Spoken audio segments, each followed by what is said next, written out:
ভোজ্য তেলের দাম বাড়িব কিনা ইয়ে সিদ্ধান্ত হইব আগামী মঙ্গলবার। আজিয়ে রবিবার দুপুরে এই বিষয়ে বাণিজ্য উপদেষ্টা শেখ বশিরউদ্দিন সচিবালয়ের সংশ্লিষ্ট পক্ষনলয় বৈঠক করিলি হন সিদ্ধান্ত নেওয়া দেয়। বাণিজ্য মন্ত্রণালয় সূত্রে তথ্য জানা গিয়ে প্রতি লিটার বোতলজাত সয়াবিন তেলের দাম 18 টিয়া এবং খোলা সয়াবিন ও ফার্ম তেলের দাম 13 টিয়া বাড়াইতে চায় কোম্পানি হলে।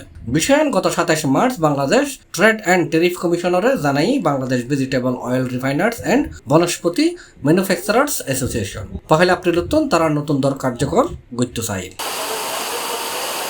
বাণিজ্য উপদেষ্টার সভাপতিত্বে আজ অনুষ্ঠিত বৈঠকত টেরিফ কমিশনের চেয়ারম্যান মইনুল খানার পাশাপাশি জাতীয় রাজস্ব বোর্ডের ও ভোজ্য তেল পরিশোধন কারখানার প্রতিনিধি হল উপস্থিত আছে। সূত্র হলে জানাই কারখানা মালিকলার ফকতুন বৈঠকত জানানোই আমদানি পর্যায়ে শুল্ক কর অব্যাহতির মেয়াদ শেষ হয়ে গত মাসত দাম বাড়াইতে সনর মূল হারও নিয়ে নি, তবে রেয়াত সুবিধা বজায় তাইলে তারা দাম বাড়াইতো নসার।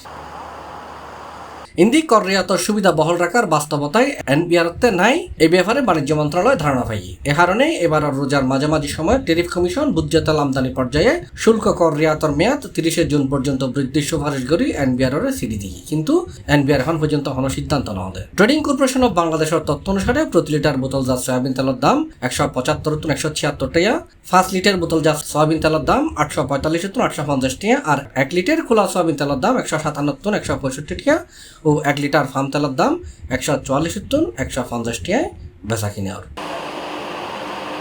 C plus TV, Chittagong.